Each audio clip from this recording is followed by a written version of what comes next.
जय जोहार, जय छत्तीसगढ़ सबको। मैं सर्ववादी दल के आधिकारिक चैनल से आप लोगों के सामने आया हूं। सबको फिर से एक बार जय जोहार कहता हूं। और आपके सामने हम एक बात लेकर के आए हैं कि हमारे जितने भी प्रचारक हैं, जितने भी कार्यकर्ता हैं और जितने भी हमको वोट देने की सोच रहे हैं हमारी पार्टी को, उनके लिए थोड़ी सी मैं बात करूंगा। बहुत लंबी बात नहीं है, 2-3 मिनट की बात है, कृपया ध्यान देकर सुनिएगा।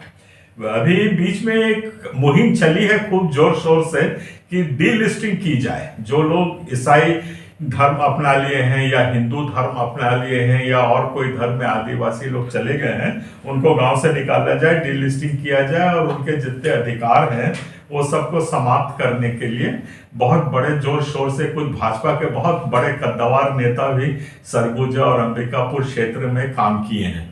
उन लोगों ने कई बयान दिए, बड़ी बड़ी रैलियां निकाली। तो मेरा एक छोटा सा सवाल है उन लोगों से जो कोई डीलिस्टिंग का इतना हो हल्ला मचा रहे हैं, उनसे हम ये पूछना चाहते हैं कि देखिए, जो आदिवासी है वो धर्म रहित समाज है, इसमें कोई इनकार नहीं किया जा सकता और सुप्रीम कोर्ट से लेकर हर जगह की रूलिंग है। अब आप लोग, जो लोग हिंदू बन गए हैं वहां पे, उनको भी निकालोगे गांव से? भाजपा एक तरफ हिंदू के लिए बात करती है कि हम हिंदू के रक्षक हैं, और वहां से अंबिकापुर सरगुजा के नेता लोग बोल रहे हैं कि हम हिंदुओं को भी गांव से निकालेंगे बाहर, उनकी भी डीलिस्टिंग करेंगे, उनके भी अधिकारों को समाप्त करेंगे। तो ये तो थोड़ा सा विरोधाभास दिख रहा है। तो इसमें से हम लोगों की भी, हमारे वोटरों की भी स्थिति, मनोस्थिति थोड़ी स्पष्ट नहीं हो रही है। तो ये एक प्रश्न चिन्ह वाली मुहिम है जो चलाई जा रही है। और मैं थोड़ा सा उसमें और बात करना चाहता हूं कि जो 244(1) जो आर्टिकल है, अनुच्छेद 244(1) जो आता है, और उसके बाद हम आगे जाते हैं तो शेड्यूल 5 और शेड्यूल 6 की बात करते हैं। शेड्यूल 5 और 6 में मैं थोड़ा सा ध्यान आकर्षण सबका करना चाहूंगा कि जो प्रावधान आदिवासियों को दिए गए हैं, ना ही किसी धर्म वालों को, ना ही किसी विशेष धर्म वालों को या हिंदू को या मुस्लिम का वहां पे नहीं लिखा हुआ है। वहां पे लिखा हुआ है आदिवासियों को शेड्यूल 5 और 6 के प्रावधानों के तहत उनको अपना संचालन करने का अधिकार प्राप्त है। तो अब वहां पे ये धर्म कहां से आ गया? और धर्म अगर संविधान में नहीं है तो उसको जबरदस्ती को डीलिस्टिंग में धर्म को लाना और ये करना, ये एक भावना भड़काने वाली बात है। और जो अभी सौहार्दपूर्ण सामंजस्य में आज हमारा आदिवासी समाज रह रहा है, उसके लिए ये ठीक संकेत नहीं है। आदिवासियों में भी एक किस्म का इसमें समस्या जा सकती है, आपस में घर्षण हो सकता है एक दूसरे की बातों को समझे बगैर। तो ये एक किस्म से भड़काने वाली बातें हैं, इनसे परहेज करना चाहिए। एक छत्तीसगढ़ वैसे ही बहुत डिस्टर्ब एरिया है, यहाँ पे शांति अमन का प्रयास करना चाहिए। ये बात करके मैं बात यहाँ पे जो भाजपा से संबंधित बातें हैं उसको तो समाप्त करता हूँ। पर बीच में मैंने और यहाँ देखा, रायपुर में भी और सरगुजा में, अंबिकापुर में, बलरामपुर में बहुत बड़ी बड़ी रैली निकली। ईसाई समाज ने वो रैलियां निकाली और डीलिस्टिंग के लिए बड़े बैनर ले लेके चले वो लोग, और खूब जोर शोर से नारे लग रहे थे, सब हो रहे थे, मोमबत्तियां जला रहे थे। मेरा उन महानुभावों से और उन नेतागण से जो ईसाई समाज का नेतृत्व करते हैं और वहां पे जो इस किस्म की रैलियां निकालते हैं, 2-3 छोटे छोटे प्रश्न हैं मेरे।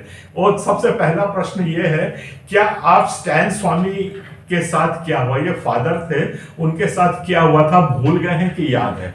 फादर स्टैन स्वामी को झूठे आरोपों में जेल में बंद किया। बुजुर्ग थे, 80-82 साल की उम्र थी, उनका हाथ पांव हिलते थे, बीमारी लकवाग्रस्त, आधा लकवा लगा हुआ था, वो पानी तक ठीक से नहीं पी पाते थे। तो उनने सिर्फ पानी पीने के लिए अपना एक स्ट्रॉ मांगा, जिससे हम वो कोल्ड ड्रिंक का उसको पाइप को लगा के पीते हैं। उन्हें सिर्फ वो कागज का पाइप मांगा था ताकि वो पानी पी सकें।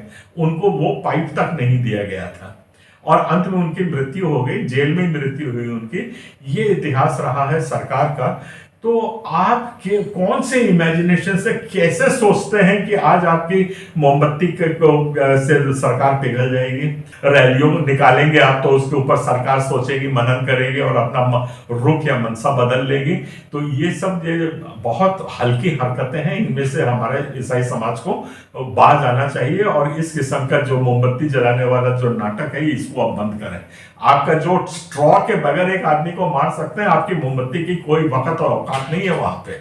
ये बात को आप समझ लीजिए। ना ही अब इस सरकार में आपके पास रैली वैली धरना प्रदर्शन इसकी कोई महत्वता रह गई है।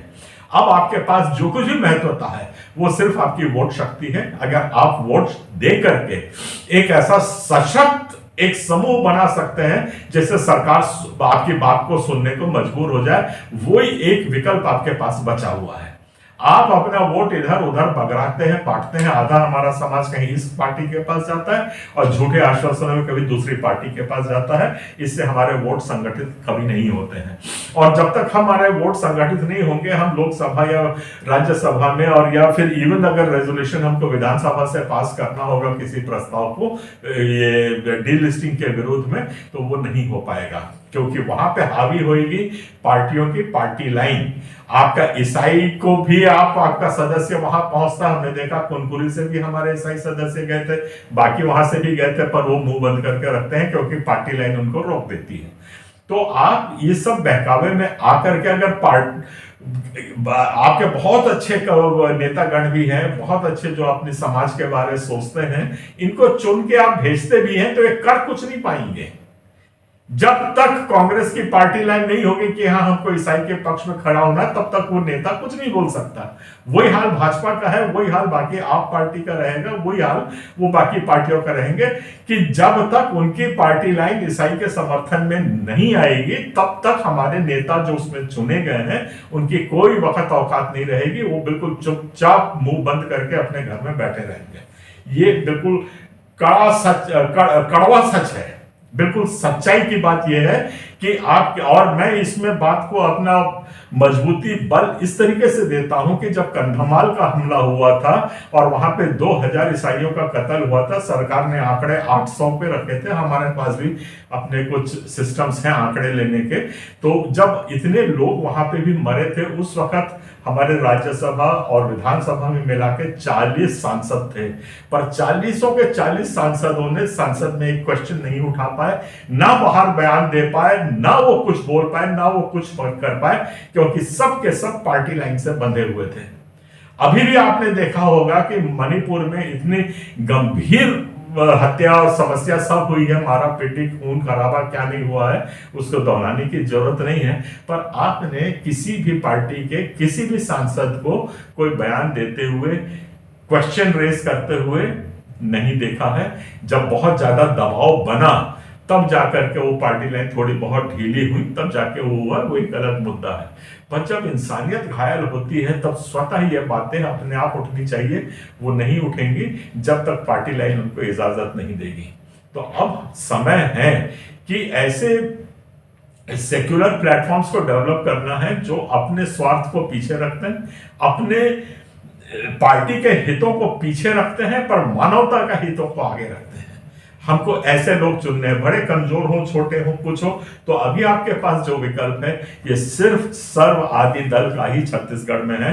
छत्तीसगढ़ में भयंकर भीषण हमारे साथ घटनाएं हुई हैं, हजारों के तादाद में बेघर हुए हैं, फसलें लूटी हैं, लाश को सर निकाल के फेंका हुआ है, चर्चों के हमले तो आए दिन के हो रहे हैं, और इस छत्तीसगढ़ की धरती पे इतना खून बहा है कि आज तक वो धरती हमारे खून से लाल है। तो इसको धोने, शांति स्थापित करने और प्रेम मोहब्बत बांटने का समय है। तो आपको ऐसी ही पार्टी लानी पड़ेगी जो अपने स्वार्थ को पीछे रख के मानवता के स्वार्थ को आगे रखती है, अमन शांति प्रेम के स्वार्थ को आगे रखते हैं। वो सिर्फ आपका सर्ववादी दल है जो आपको इसमें से निजात दिला सकता है। मेरी इन सब बातों को तर्कशील है, इनको ध्यान से सुनिए, समझिए और अपना निर्णय लीजिए। सबको जय जोहार।